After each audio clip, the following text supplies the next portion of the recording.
Comet NEOWISE is visible in the morning sky, and you can actually see it and photograph it. In this video, I will show you how to photograph this comet in 7 easy steps.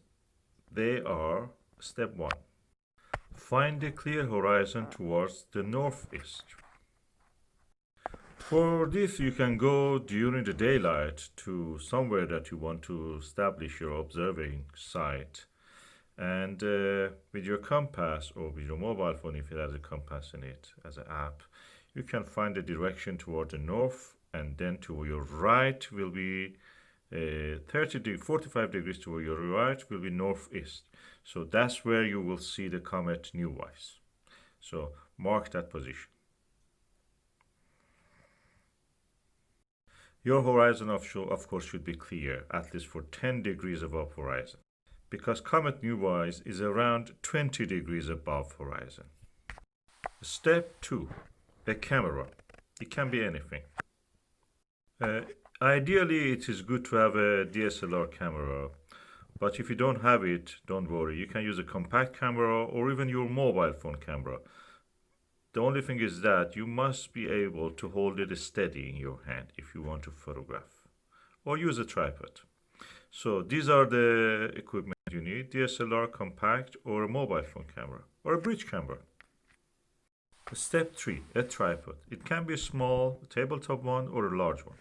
A small tripod like this tripod that you can see here can be useful. It's a small, you can put it in a windowsill even, or on a table.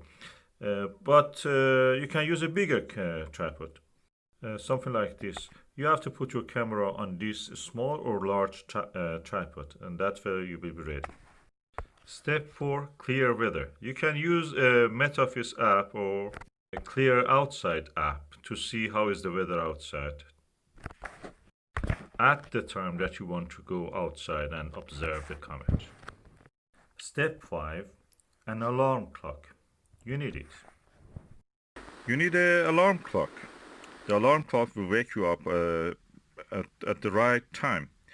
It is for this comet at about 2 o'clock in the morning, and that will also give you enough time to set up your equipment, and you will have around 2 hours until the sky gets bright enough that the comet will be dim in the background of the sky before the sunrise. So set up your alarm clock for 2 o'clock. Step 6. Focus the camera. That's very important. You have to make sure that your camera is focused, the lens of the camera. In DSLR, you do it by turning. You have to make sure that it's not on autofocus because the light is very low. In the normal mobile phone or other cameras, you can just change it by tapping on it, or other devices. You can just make it sure. To make focusing easier, you can use the star Capella, which is above the comet.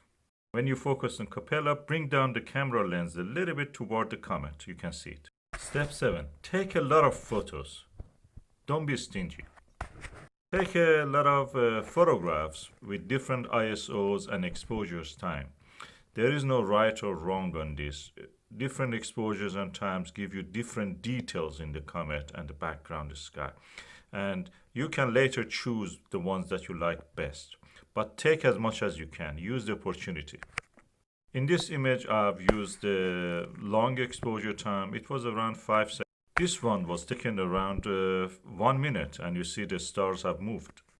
This one was really nice because I let it go for 2 seconds only.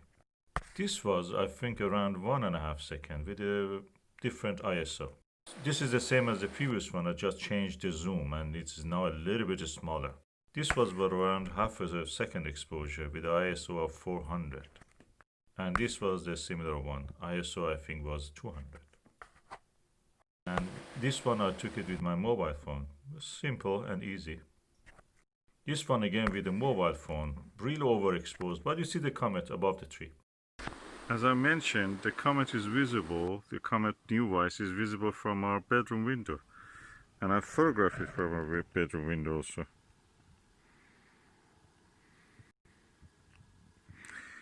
0.8 second, and ISO was, I think, 1600, something like that, or 3200. If you're lucky, if you have cloud shapes like these noctilucent clouds, you may be able to get a very beautiful shot as the comet rises, or even record some changes in the nucleus head and the structure of the tail of the comet, like this in time-lapse video.